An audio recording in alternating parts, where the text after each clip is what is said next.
देखो, एक मजेदार खबर है। खबर और मजेदार? अरे जो कुछ भी खबरें हैं सब खट चुकी हैं। कुछ पढ़ना है ना, इश्तिहार पढ़ो। सुनो तो सही, भारतीय महिलाओं ने इतनी तरक्की की है, इस पर यकीन नहीं होता। लिखा है, कुछ दिनों से कलकत्ता शहर में एक अनूठी वारदात हो रही है। देखने में अच्छे घर की औरतें कभी अकेली या कभी 2 या 3 की जोड़ियों में मौका देखकर दोपहर को बाहर निकलती हैं। आमतौर पर दोपहर को मर्द काम पर निकल जाते हैं और घर की औरतें खाने के बाद एक झपकी नींद की तैयारी में होती हैं। तभी दरवाजे की घंटी बजती है। कौन है? हाँ, मैं सेल्स गर्ल्स। सस्ते दामों में चिकन का पेटीकोट ब्लाउज है, खरीदोगी? अंदर आओ।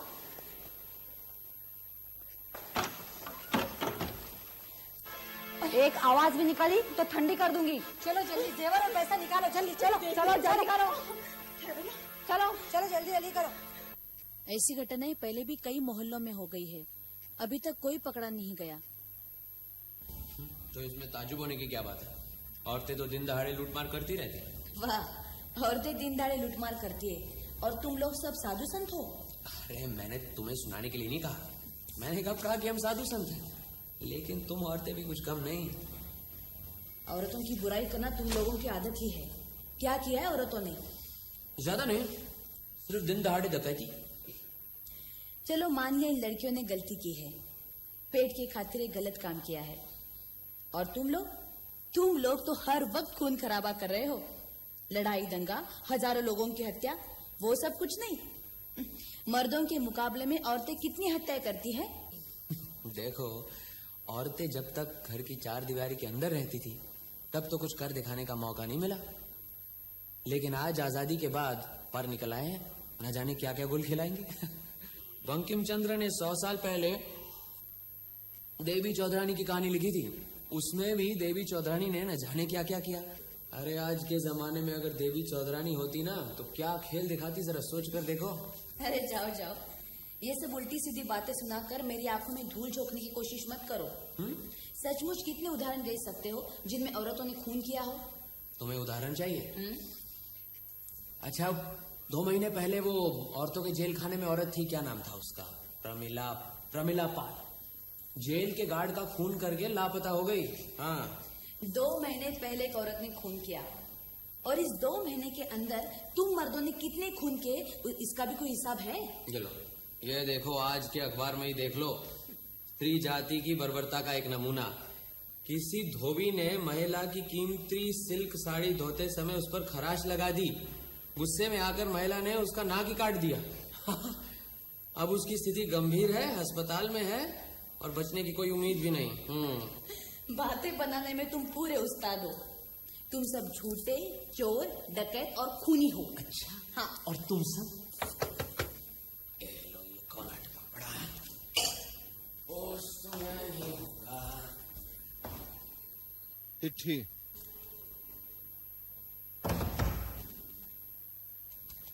अरे तो काफी भारी है। मुझे लगता है अपनी नई पब्लिशिंग कंपनी के लिए किसी ने कहानी भेजी है।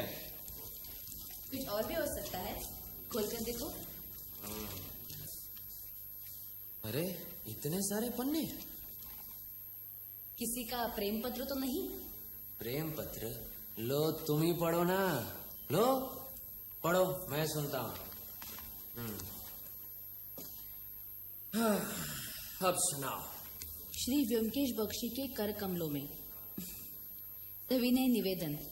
मेरा नाम चिंतामणि कुंडू है।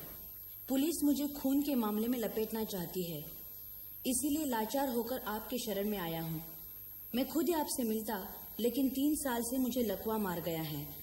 मेरा बाह्य हिस्सा पूरा शिथिल हो गया है। घर के अंदर थोड़ा बहुत चल फिर लेता हूँ, इसीलिए मजबूरन आपको पत्र लिख रहा हूँ।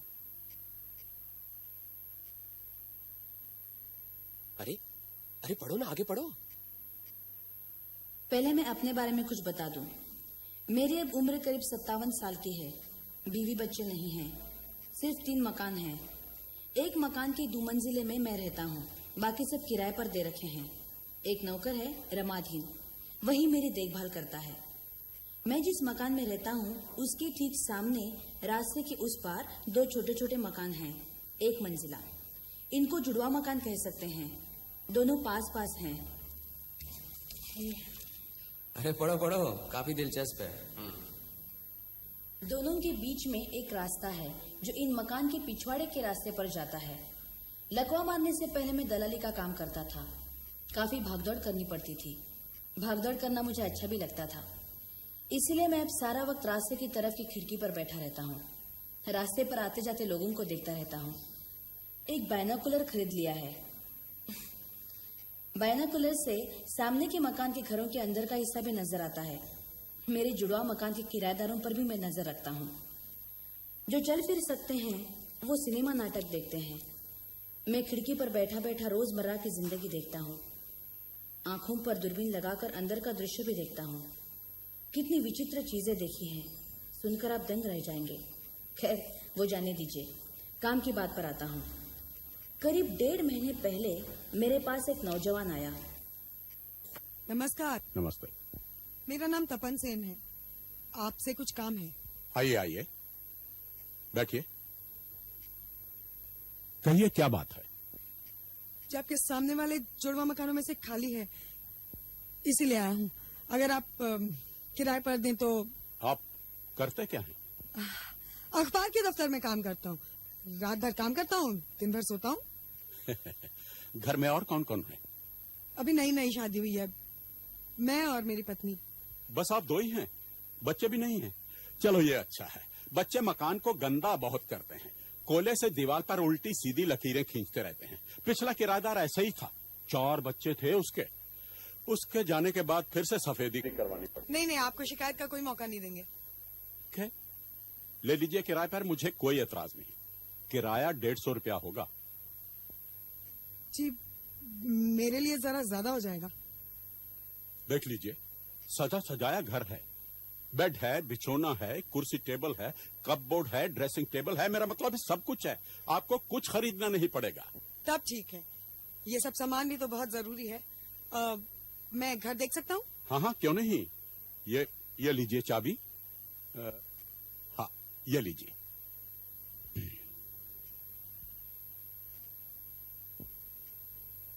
अरे पहले मकान तो देख लेते। जी, मकान मैंने ले लिया है। अब तो ये देखना है कि कहाँ क्या सामान रखा है। ये लीजिए, 1 महीने का किराया। धन्यवाद। रसीद मैं भिजवा दूंगा। जी। वैसे कब आना चाहेंगे आप?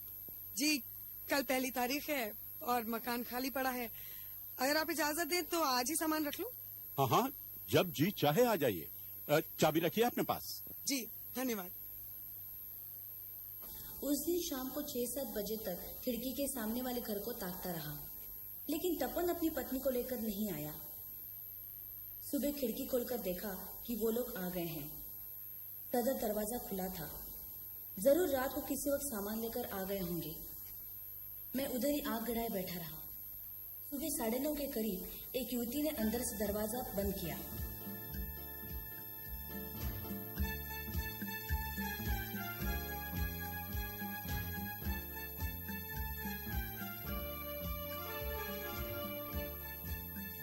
सोचा सारी रात काम करने के बाद तपन सो रहा होगा।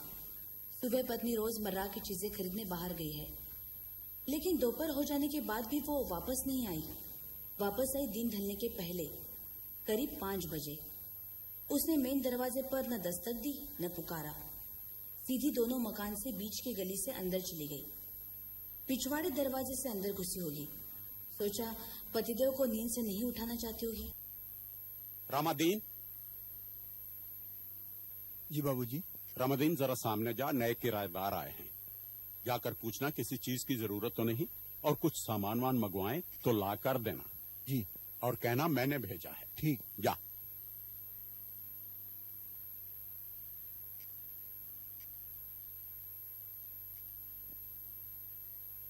नमस्ते, मेरा नाम शांता है। बहुत बहुत धन्यवाद, आपने हमारी सुविधा असुविधा की पूछताछ की। वैसे आपका घर बहुत अच्छा है, कोई परेशानी नहीं है। हमें बहुत पसंद आया। हमें आइए आइए, बैठिए। मुझे आप न कहिएगा, मैं तो आपकी लड़की के बराबर हूँ। मैं ये कह रहा था कि कोई काम करने वाली या रसोईया चाहिए हो तो तुम्हारे लिए नई जगह है ना। नहीं नहीं, नौकर चाकर की कोई जरूरत नहीं, हम 2 ही लोग तो हैं, मैं सब संभाल लूंगी। चलो अच्छा है। आज तुम सवेरे सवेरे निकल गई थी और अब लौट रही हो, कहीं काम करती हो क्या? मैं एक स्कूल में टीचर हूँ, चेतला के पास में लड़कियों का एक छोटा सा स्कूल है, वहीं पर पढ़ाती हूँ। अच्छा अब मैं चलती हूँ, उनके लिए खाना भी बनाना है, दिन ढलते ही वो काम पर जाते हैं ना। नमस्कार। नमस्कार।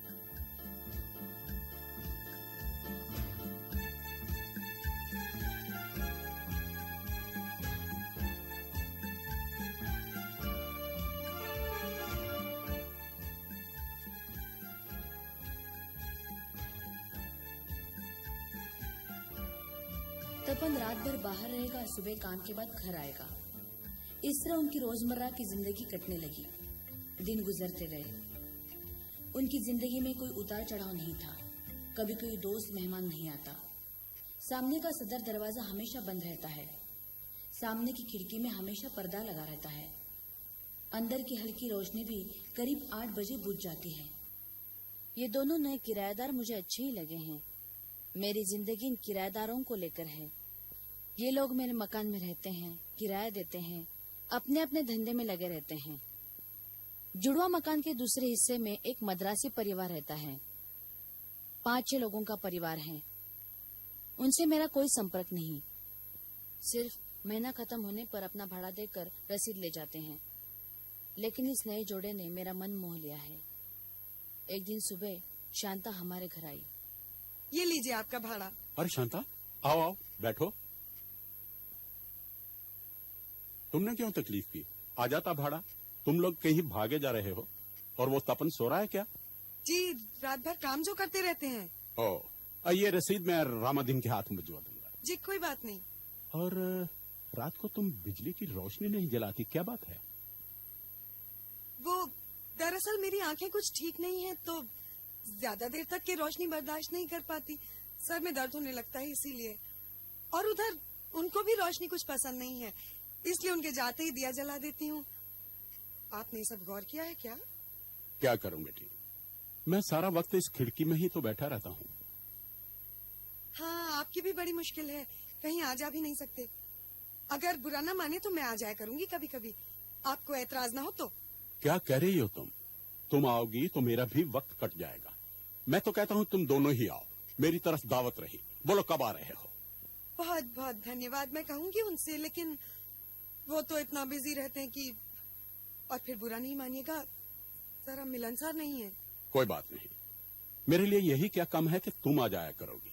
लो बातों बातों में तुम्हें चाय पूछना ही भूल गया। रामादीन। नहीं नहीं, मैं चलती हूँ, आप बिना बात में ही परेशान होंगे। मैं तो बस यूं ही किराया देने चली आई थी। चलती हूँ, बहुत सा काम पड़ा है। अच्छा। फिर एक दिन आधी रात के बाद एक अजीब घटना देखी। क्या देखा? मैं करीब रात 9:30 बजे सो जाता हूँ, लेकिन कभी कभी मुझे नींद नहीं आती। तब मैं रात भर एक तरह से जगा ही रहता हूँ। उस रात 12 बज गए, तब भी मुझे नींद नहीं आई। मैंने सोचा 1 कप गर्म कोको पी लूं तो नींद आ जाएगी। मैंने खुद कोको बनाया। फिर एकाएक पता नहीं क्यों खिड़की को हल्का सा खोलकर देखा। सामने देखा एक शाल ओढ़े एक अजनबी उस घर पर आया।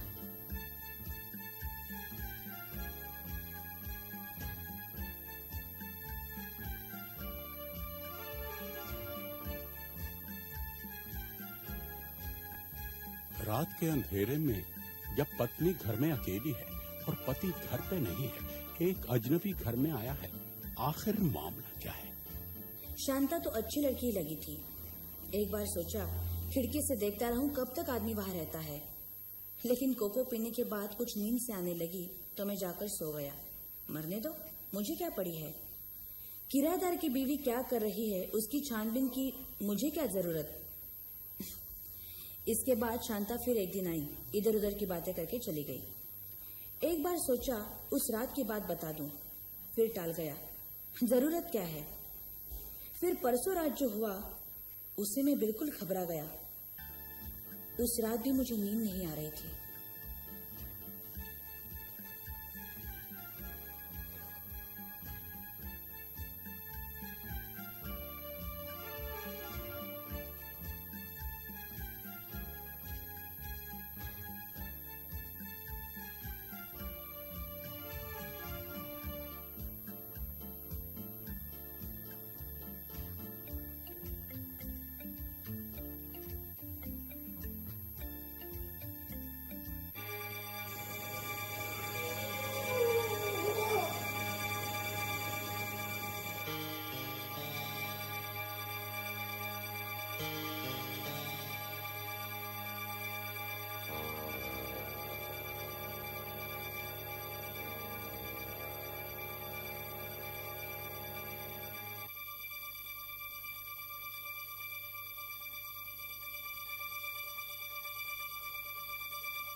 Hello, police station. मैं 3x2 नीलमणि सरकार लेन से बोल रहा हूं। मेरे घर के सामने एक लाश पड़ी है जी, और उसका कत्ल किया है मेरे सामने वाले मकान के किराएदार ने। उसका नाम तपन सेन है और शायद इस वक्त घर में ही है। आप जल्दी आइए जी। 3x2 नीलमणि सरकार लेन। मैं चिंतामणि कुंडू बोल रहा हूं। मैं यहीं रहता हूं, ये मेरा मकान है जी। जी धन्यवाद।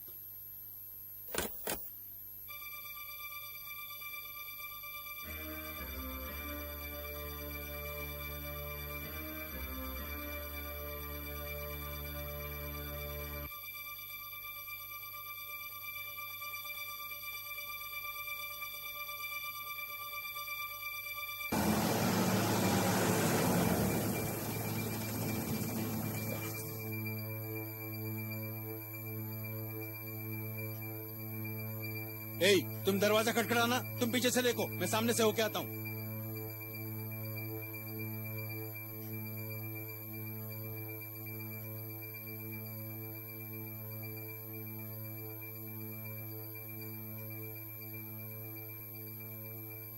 आपका नाम चिंतामणि कुंडू है?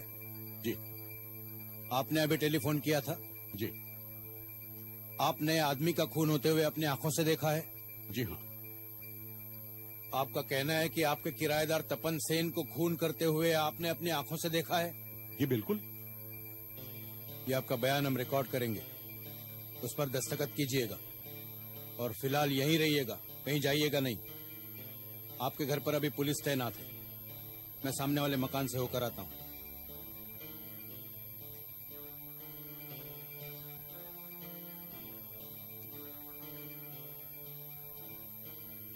कोई मिला? नहीं सर, इस घर में इस औरत के अलावा और कोई भी नहीं है। क्या तुम्हारे पति का नाम तपन सेन है? जी। वो कहाँ है? उसके खिलाफ खून का आरोप है। मुझे नहीं मालूम।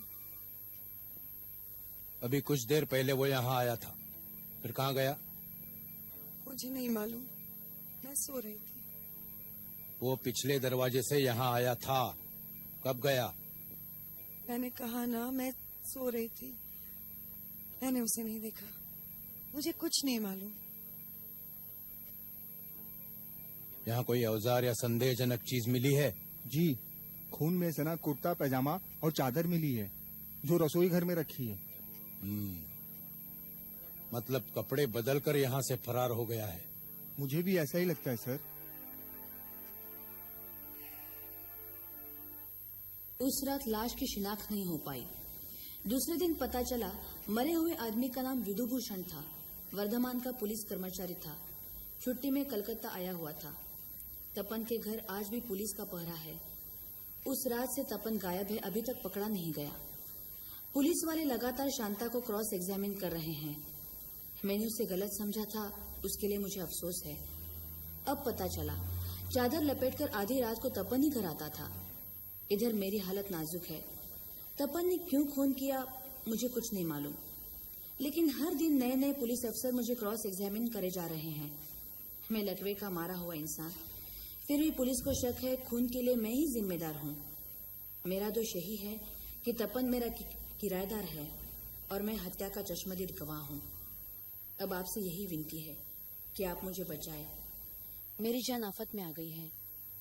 पुलिस शायद शक में मुझे हिरासत में ले ले। आप मेरी मदद कीजिए। मेरे पास रुपया है, मैं आपको आपकी मनचाही फीस दूंगा। बस यही मेरी कहानी है। जितनी जल्दी हो सके मुझे पुलिस के झमेले से बचाइए। मैं आपका जिंदगी भर आभारी रहूंगा। इति चिंतामणि कुंडू। ओह, कितनी लंबी चिट्ठी है, गला सूख गया।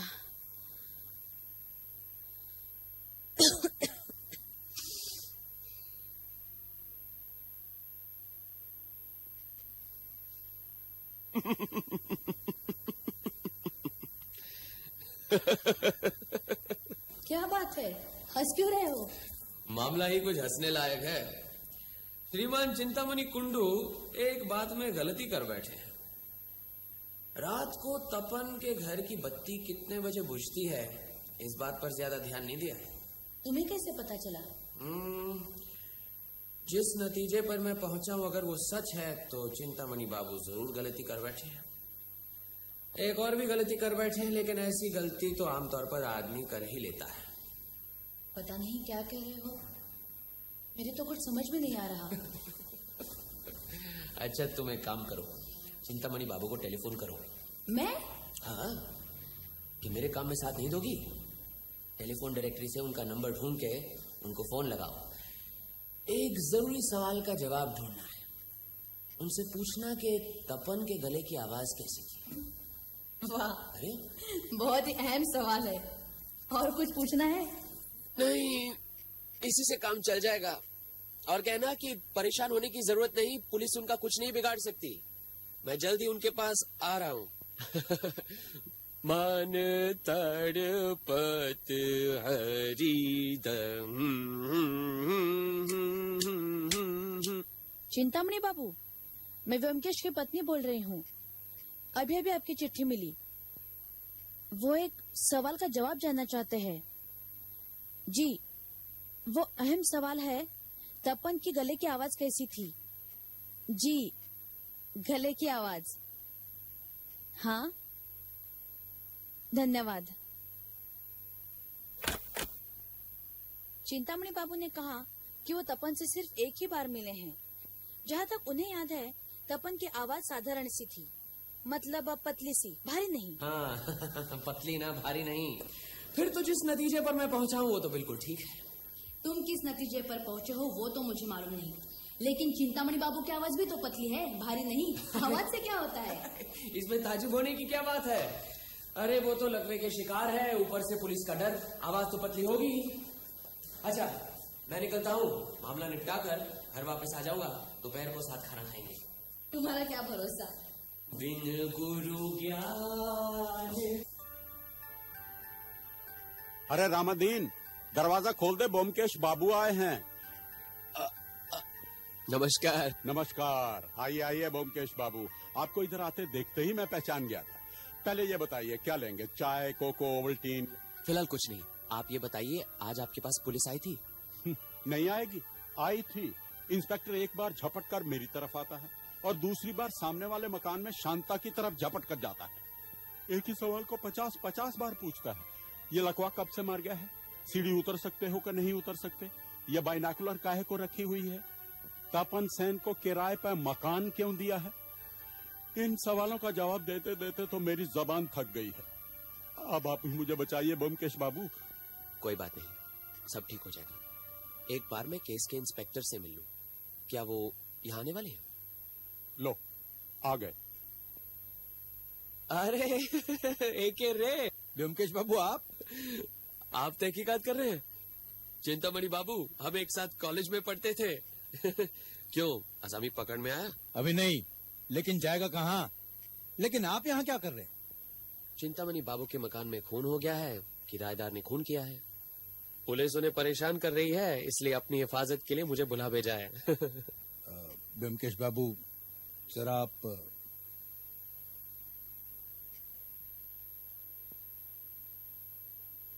देखिए। ब्योमकेश बाबू, आपकी पहुंच ऊपर तक है, इसलिए आप अगर इस केस में हाथ डालना चाहेंगे तो मैं आपको रोकूंगा नहीं, लेकिन आप चिंतामणि कुंडू की मदद ना करें। मुझे यकीन है कि चिंतामणि और उसका नौकर इस हत्याकांड से अंदर ही अंदर जुड़े हुए हैं। आपको मालूम है कि खूनी कौन है? खून तपन ने ही किया है, लेकिन ये बुढ़ा भी इसमें शामिल है। अगर बुढ़ा इसमें शामिल है तो फिर ये क्यों कह रहा है कि तपन ही खूनी है? अरे यही तो उसकी चाल है, तपन को पकड़वाकर खुद बचना चाहता है। मिस्टर ए रे, आप इस केस को समझ नहीं पाए? हाँ? क्या मतलब? वो तो मैं आपको बाद में बताऊंगा, पहले आप मेरे सवालों का जवाब दीजिए। जिस छुरे से वार किया गया वो छुरा क्या आपको मिला? नहीं, तपन उसे लेकर भाग गया है, लेकिन खून के दाग लगे हुए कपड़े मिले हैं। तपन कपड़े बदल कर भागा हुआ है। और कुछ मिला?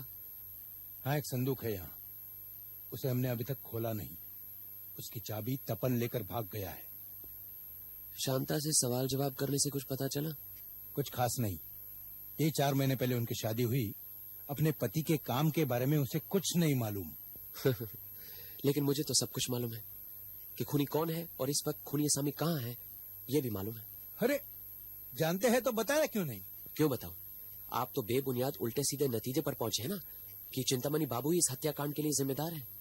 खैर वो सब जाने दीजिए, खूनी कहाँ है बताइए जल्दी। वो मैं वक्त आने पर बताऊंगा। आप मुझे पहले तपन के घर ले जाइए और शांता से मुझे 2 सवाल करने हैं। आपने तो काफी पूछताछ की होगी ना, मैं सिर्फ 2 सवाल करूंगा। हाँ हाँ जरूर कीजिए, लेकिन खूनी का पता लग जाएगा। आप बस उस मकान में चलिए और खूनी को पकड़ने के लिए तैयार रहिए। क्या कह रहे हैं आप? क्या तपन सेन घर में आकर अपने आप को समर्पित करेगा? अरे वो न सही, लेकिन घर में उसकी पत्नी तो है। ये क्या बात हुई? पति के अपराध में क्या उसकी पत्नी को पकड़ेंगे? अब कुछ कहा नहीं जा सकता। हाँ ये बात तो है। ये पहलू मेरे दिमाग में पहले क्यों नहीं आया? तपन ने खून किया है क्योंकि वो आदमी शांता की तरफ आकर्षित हुआ था और शांता उसकी तरफ। हाँ वाह क्या सूझबूझ है आपकी। चिंतामणि बाबू आप फिक्र मत कीजिए, हम सामने के मकान से अभी होकर आते हैं। बस 1-8 घंटे में गुत्थी सुलझ जाएगी, फिर आकर आपके साथ चाय पीते हैं। आइए। देख रहा हूँ चारों तरफ पुलिस खड़ी है। चोर के भागने के बाद पुलिस होशियार हो जाती है। लेकिन अपराधी के भागने के बाद पुलिस को तैनात रखना ये मेरी समझ में नहीं आया। खूनी पकड़ा जाएगा ना। अच्छा, सामने के दरवाजे और पिछवाड़े के दरवाजे को छोड़कर भागने का और कोई रास्ता है? नहीं। चलिए पीछे जाकर देखते हैं।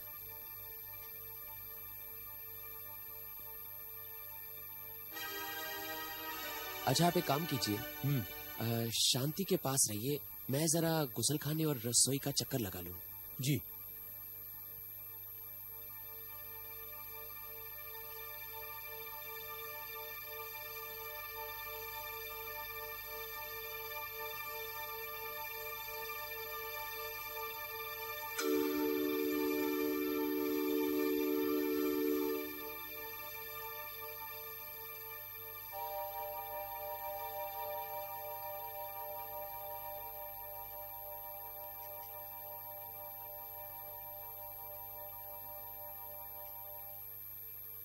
क्या है?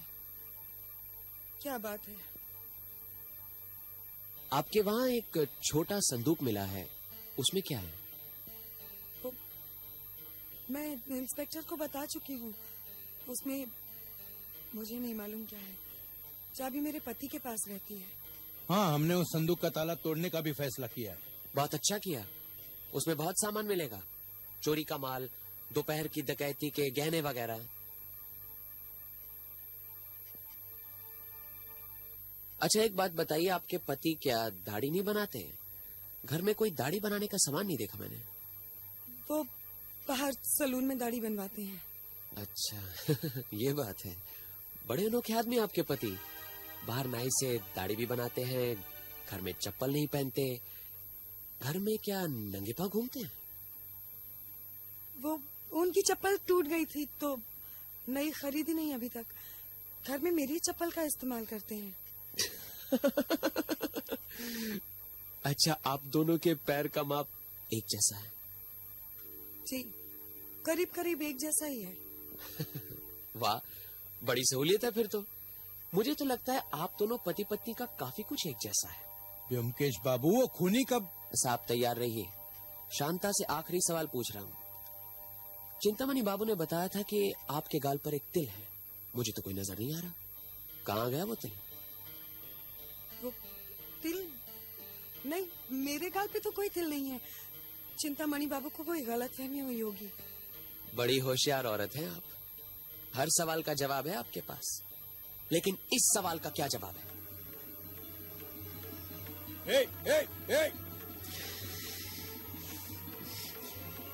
ये रहा आपका खूनी असामी और ये रहा खून करने का अस्त्र। चिंतामणि बाबू ने कहा था कि तपन सेन नाम का कोई शख्स नहीं है तो ये बेमिसाल शांता सेन। रात को तपन सेन बनती है और दिन को शांता सेन, साक्षात अर्धनारीश्वर मूर्ति। अरे बहुत पहुंची हुई महिला है, ये मत सोचना कि इन्होंने सिर्फ विधुभूषण का खून किया है। अरे 2 महीने पहले वर्धमान जेल के गार्ड को मारकर ये वहां से भाग गई थी। अब इनका असली नाम पता क्या है? आप पुलिस के आदमी हैं, फरार कैदी का नाम धाम तो आप ही जान सकते हैं। इसका नाम है प्रमिला पाल। इसने अपने पति को जहर देकर मार दिया था, जिसके लिए इसे उम्र कैद हुई थी। 2 साल सजा भुगतने के बाद जेल के गार्ड का खून करके ये वहां से भाग निकली और भागकर यहां आकर खुद ही पति और पत्नी बनकर छुप गई।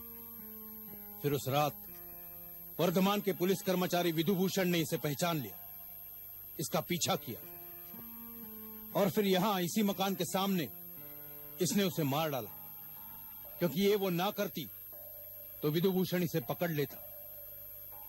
ये है इस महिला की कहानी, ठीक है ना? हाँ, ठीक ही लगती है। गणेश, हथकड़ी लाओ।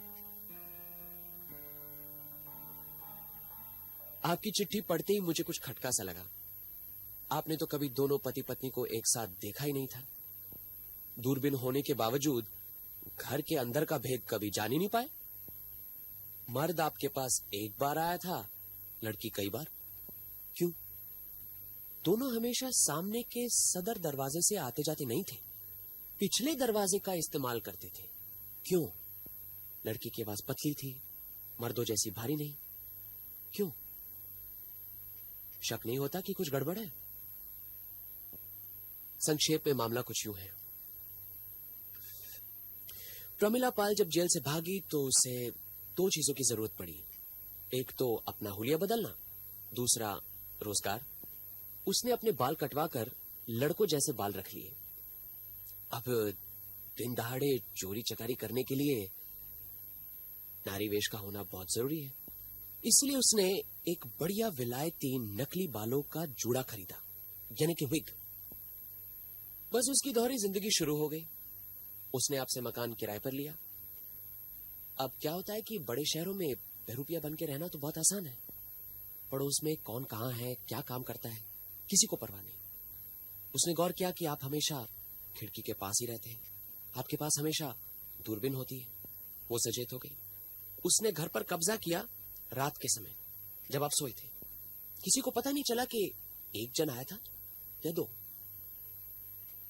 बस उसकी रोजमर्रा की जिंदगी शुरू हो गई। सवेरे वो लड़की का रूप धारण किए पढ़ाने के बहाने घर से निकलती, दिन भर में चोरी चकारी करके शाम को वापस लौटती। रात को फिर मर्द के लिबास में घर से निकल पड़ती, आपको धोखे में रखने के लिए।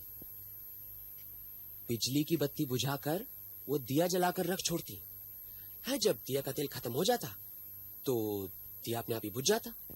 आप समझते कि शांता बत्ती बुझाकर सो गई है, लेकिन गौर करने की बात यह है कि बत्ती हमेशा तपन के घर से निकलने के पहले ही बुझती थी।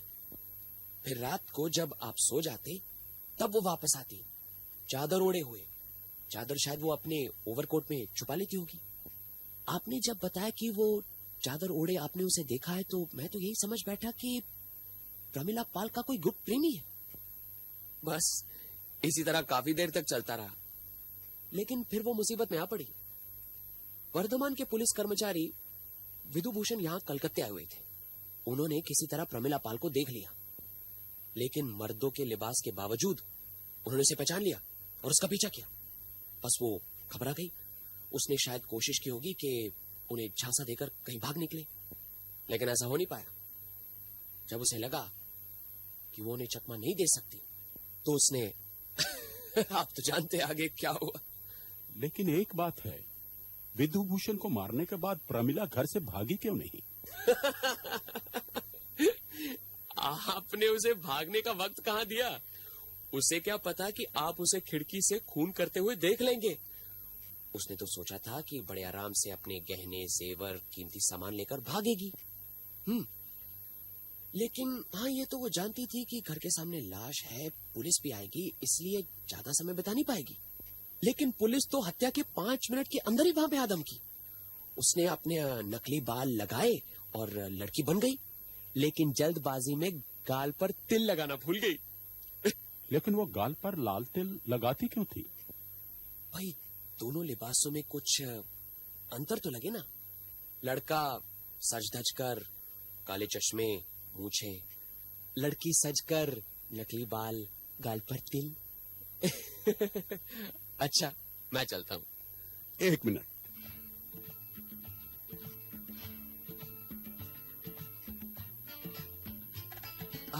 अरे ये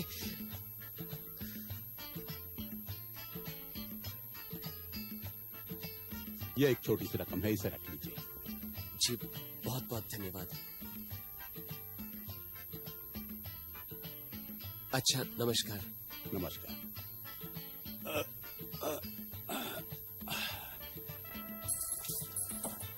सुन मेरे प्यार। अभी वक्त मिला है घर आने का। कह गए थे दोपहर को घर आओगे खाना खाने। अरे तुम्हें तो मालूम है देर हो जाती है, लेकिन खाना जरूर खाऊंगा।